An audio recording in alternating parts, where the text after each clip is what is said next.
This is Dr. Vaishali and I'm reading from the book Substance of Homeopathy, book written by Dr. Rajan Sankaran, chapter number 17, Application of the Miasm Theory. Understanding the case, each case needs to be viewed from the, from the point of his miasmatic totality in order to understand it completely. I cannot overstress the need to settle upon the miasm before searching for a remedy. The drug must match the pace and nature of the disease. It will not do to give a remedy belonging to the acute miasm in a syphilis case. For example, stemmonium where mercurius is required.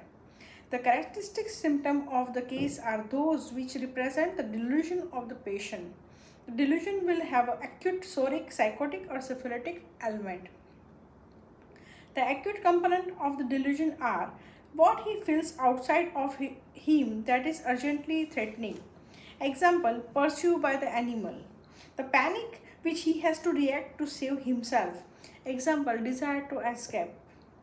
Now in psoric component, the delusion are what he feels outside of him that need adjustment. This will come under the rubric of delusion and fear or sensation and feeling. The adjustment he needs to make or to symptom or the symptom that represent the adjustment. For example, obstinate, functional and functions and actions. Now in the psychotic, the elements are what he feels is wrong with himself. An example is delusion small. What example or what symptoms represent his adjustment to his feeling? Like example, washing hand, egotism, etc. Now in the syphilitic elements again has a two component. What he feels require a radical change. Means delusion, sensation, example, delusion persecuted, delusion steal away his day of grace, despair of recovery. And second, what he has an impulse to do means action and functions. Example, suicide, murder and recovery. Suicide, murder and abuse and deceit, defend. When we consider all the component of this miasm, we arrive at the basic delusion, the disease. To work in this fashion, after taking the case, we could ask ourselves the following questions about the patient. What is outside means external that he reacts to. Second, how does he react? Third, what is outside that he has to struggle to adjust to? What does he do to adjust to that? What in himself does he feels is lacking? What does he do to adjust to this defect? What is outside or inside that he feels he must change in order to survive? How does he want to bring about these changes? Now under label, understanding and differentiating remedy state. Let us look at two remedies that are very similar, hyoscyamus and lachesis. Both have a loquacity, jealousy, suspiciousness, foolish behavior, homicidal tendency, lasciviousness and persecuted feeling. The difference can be seen through their miasmatic classification. Hyoscyamus is acute while lachesis is mildly psoric with a strong psychosyphilitic elements.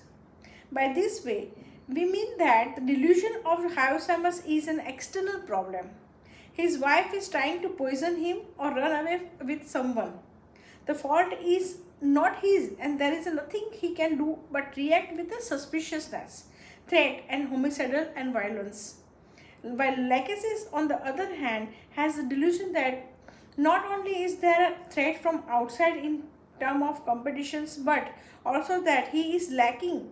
He therefore concentrate on himself and try to make up for this lack. Once you understand this, you realize why lachesis has egotism and hyoscyamus does not have, and why hyoscyamus has the delusion his wife is faithless and lachesis does not have. Now using the repertory, while using the repertory, we must remember that no symptom by itself belongs to any particular miasm. Each symptom has to be examined as to where it originates and what it represents. What is its space, quality, and underlying ailment? In the repertory, we find under the washing hand there is a sorinum, medorinum, syphilinum representing three different miasm. Sorinum is like a motor mechanic who keeps getting dirty and must wash often to keep clean. This is a struggle. While medorinum is like a boy who has smoked a cigarette and tried to wash his mouth in order to hide the smell as far as possible, though he knows it will not go. Thus, washing in medorinum is the cover-up. In syphilinum, the situation is like that of a person who has tainted his hand by killing someone, an unpardonable sin, and make a desperate attempt to wash off the traces of his crime. This is rather like a hand washing of a lady Macbeth. In the situation, there is no hope and the person is doomed. Once they realize he is doomed, he not only stops washing his hand but goes to the other extreme. He doesn't care. He becomes antisocial, drunkard, or abusive. Now, under level selection of the remedy. Miss TP, medical student, 22 years of age, came with a complaint of 1. Bilateral edema of the feet since 4 years, aggravated in evening, aggravated by hanging legs down. And number 2. Scanty menses since 4 years, menses suppressed by bathing with which also cause swelling of the feet during menstrual period. If she took the bath in the menstrual flow would cease. She took the bath, the menstrual flow would cease abruptly and resume after 3 to 4 days. The menses would leave indelible stain, the same also being the case with the perspiration. She had a numerous complaint before examination. Urticaria evening before the exam, sleeplessness to the extent that she would take allopathic medicine, hair fall and also nausea and giddiness before the exam. She had a craving for sweets, chocolates, fish and spice, aversion to milk and doesn't like meat. And especially she feels that meat is dirty. There is much fear of darkness, robbers, ghosts and high places. Marked fear of dog, and she has a very strong image of what she has done. What she has been very self-conscious. Find it difficult to mix about with others and shy of public place. Public place and people. Speech is fast and very tense. Cannot sleep in total darkness. If she wake up in the dark, feels breathless and anxious. Cannot tolerate hunger. Now, analysis. External situations are fear of dog, robbers, ghosts, darkness, and high places. An internal situation is timidity, appearing public, fear of examination, concerns about the trifles. And destructive feelings or reactions are none. The external situation is threatening, acute miasm. The internal feeling indicates the psychotic miasm. There is not much of a sora or syphilitic involved here.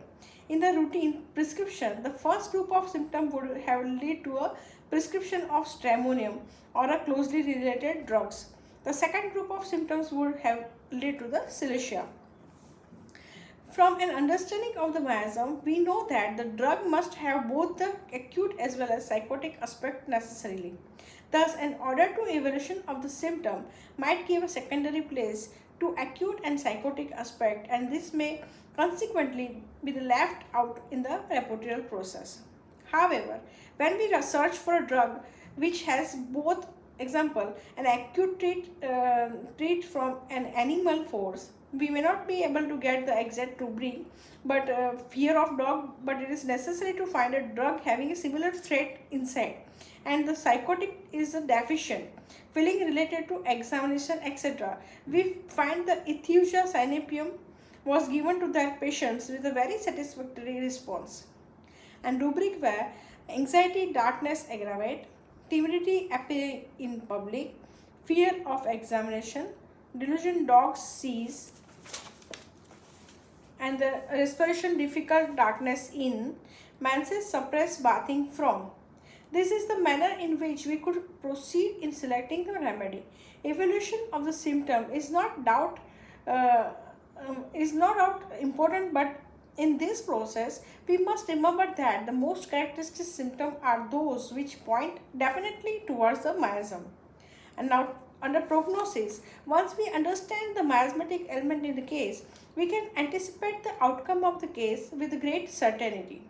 The acute miasm has the best prognosis, a rapid cure. Psora, psychosis, and syphilis have an increased poor prognosis. As the multimiasmatic case moves towards psora from syphilis in the course of treatment, the prognosis is improved.